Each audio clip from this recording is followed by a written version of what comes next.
Welcome back to our countdown of extreme adventures we've taken to the oceans. Biked, cycled, and ran across America. Traversed desolate landscapes. Battled the weather to become a Marine and capture the perfect picture. And scaled new heights on the world's biggest mountains. Now we're headed back to the high seas for our final extreme adventure.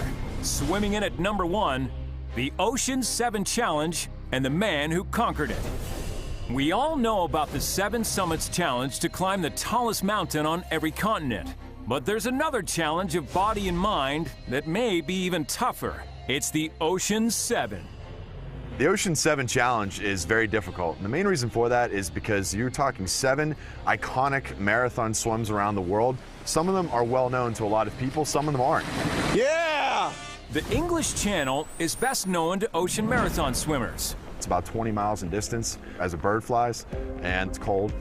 But there's also the notoriously frigid North Channel between Great Britain and Ireland, the unpredictable Cook Strait connecting the main islands of New Zealand, the windy Molokai Channel in Hawaii. When I swam the Molokai Channel, and all of a sudden, Portuguese man of war just got me right in the face and all down my side. Felt like someone put an iron on me.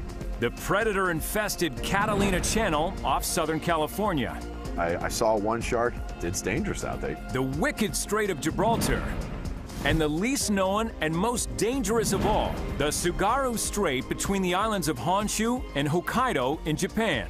Open water swimming is one of the most difficult activities I think a person can do. There are so many things that you need to battle against when you're out in open water.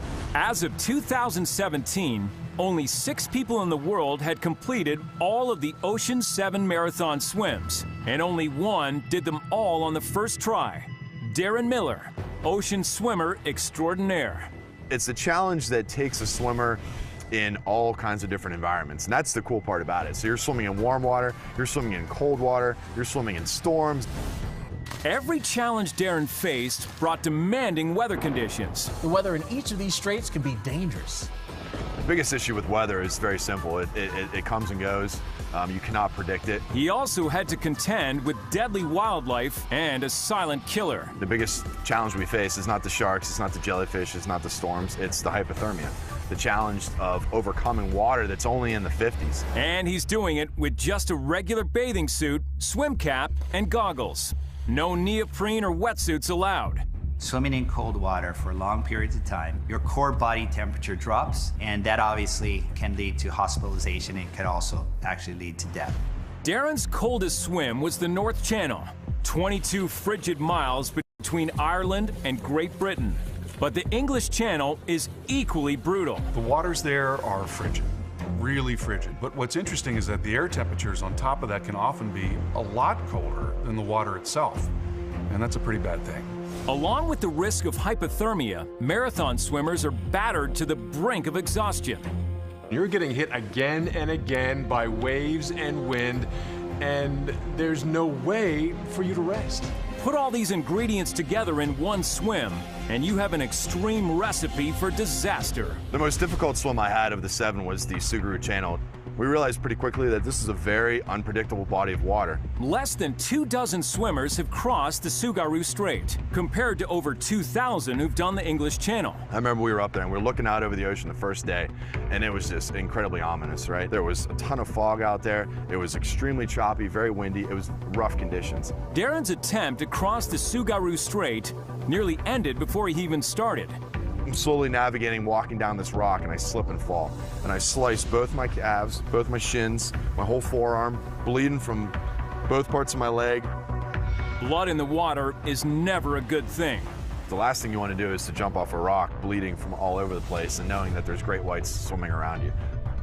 Darren must decide, quit or dive in. I knew that I was bleeding from 3 different areas. It was just, I didn't know if I'd ever get a chance to come back and do this again. And I thought about the people that motivated and inspired me to do this, and I just jumped in and started going.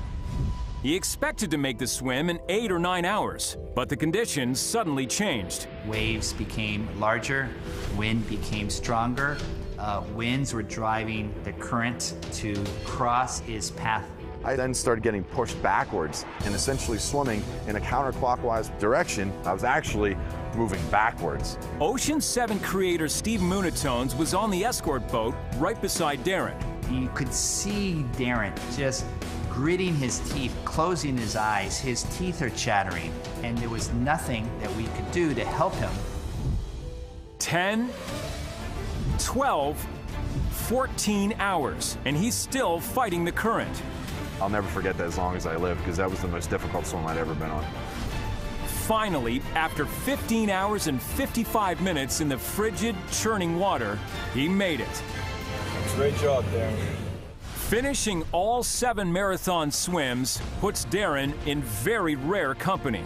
But it's not why he does it. I did this for one reason, that was to inspire others to pursue challenges in their life. As long as you keep moving in the right direction, you're gonna get there. No matter what obstacles you may face, whether they may be physical and mental endurance, or matching wits with the powerful forces of nature, whatever your ultimate weather adventure may be, just go for it.